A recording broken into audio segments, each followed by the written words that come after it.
All right, your man Omid with you once again for our weekly market update to try to make sense of this wackadoodle thing that we call an economy and try to see where everything is. So let's jump in with the first and foremost important thing, which is this government shutdown, which is currently on day 41. You'll see the question marks up there because although we are still shut down and all these things are still the same as they were before, we do have a November 10th update. The framework of a coming out of this and reopening is in place. It has gone through the House and now needs to go to the Senate. And after the Senate approves, then it goes to POTUS for signatures, and then we can open back up again. And essentially, from what I've read so far, it basically kicks the can down the road to January 31st, gives enough to open things up and fulfill the snap and do some rehiring of the folks that were erroneously fired during the layoffs and during the government shutdown. So that's great news, but we just don't know what we don't know yet, and we haven't seen it all in place. But hopefully something good is going to happen out of this. Talking about things that don't make a whole lot of sense, let's jump over here. Got a few calls over the weekend on this. I thought I'd make you this comparison real quick.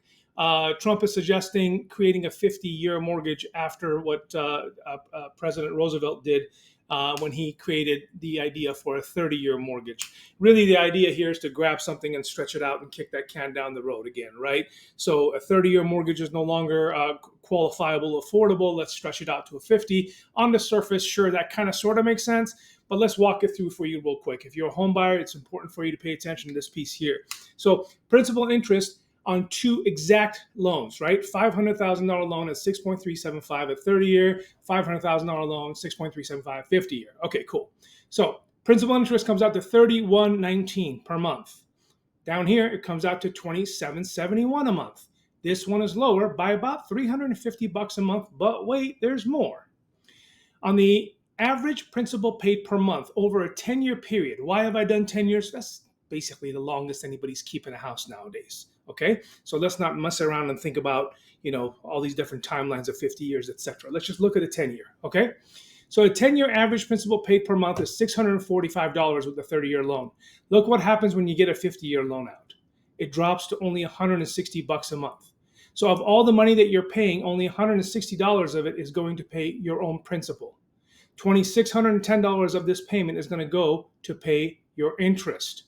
That's an average over the next 10 years. So that's 120 payments. On the average, you've paid down only $2,600, or you paid $2,600 in interest and only paid down your principal $160. This one's $645 a month. There's an extra zero here. Don't worry about that. And the average interest per month is $2,400. Okay, here's another important point. The total interest paid on this loan, if you were to keep it the whole time, $622,000. Over here, $1.1 million. That's a delta or a difference of $540,000. So let me get this straight. We're going to pay $540,000 over the life of the loan for one loan versus the other to save $348 and be able to qualify for something. The break even is 129 years. Nobody lives for that long. Okay? So this stuff doesn't make a whole lot of sense to me, doesn't pencil out. And probably the most important part, equity after 10 years with the 50-year loans only about 20 grand. Equity after 10 years is $77,000.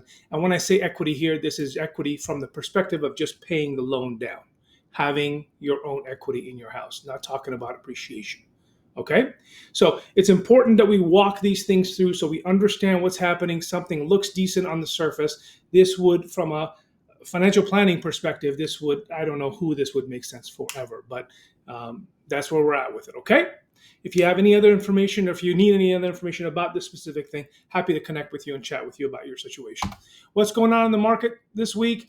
Really, again, everything is shut down, so I don't have a whole lot of report there. We do report daily with things that happen on our Instagram account, so definitely join us there for updated rates as well as market movements so you can be in the know. Quick reminder here, Fed funds rate was reduced here. We lost a fair amount of money. We continued to fumble, had a bit of a pickup last week, and now we're kind of upside down again. And unfortunately, we're below this 50-day moving average line of support. We do have a floor down here that's holding us, and then hopefully another floor down here at 100. So hopefully we won't fall too far down, which always, remember, this is opposite world, so it pushes rates up when this goes down. Okay, what are rates at now?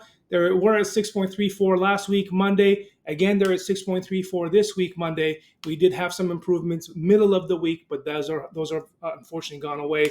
That's why a lot of times when I'm interacting with you folks, I'm telling you, have your application ready, especially if you're trying to refinance. That way, when I find those blips lower, I can get you locked in, okay? Remember, these rates that you see here are national average based on purchase loans, 25% down, 780 credit scores, and these are not refinance rates. Consult with your loan officer for that, okay? As always, please do hit all of our buttons to make sure that we get out there and other people get as smart as you are. We're only one call away. If you have any questions about this stuff, take good care of yourselves. Again, happy Veterans Day to all of our veterans out there. Bye-bye.